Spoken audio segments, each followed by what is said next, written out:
নমস্কার বন্ধুরা, আজকে আমি বানিয়ে দেখাচ্ছি মোগলাই।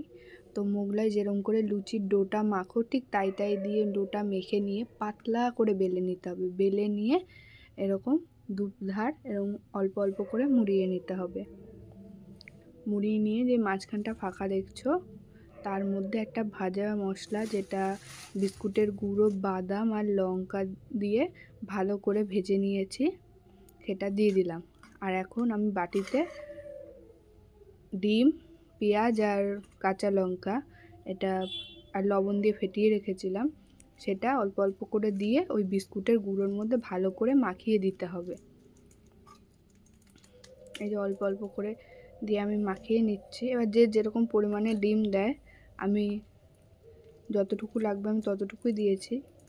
একবারে 3-4টে ডিম একবারে ফাটিয়ে নিয়েছিলাম, দিয়ে দিলাম। দিয়ে একটু চারিদিকে একটু ছড়িয়ে দিতে হবে, এরকম করে ছড়িয়ে দিলাম।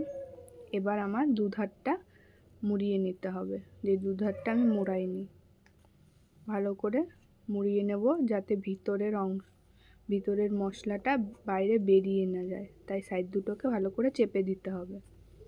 এই যে আমার ফোল্ড করা হয়ে গেছে। এখন আমি গরম তেলে মোগলাইটাকে কম আঁচে ভাজতে হবে, যাতে বেশি তেল দেওয়া যাবে না, তবে ভিতরটা কাঁচা থাকবে আর বাইরের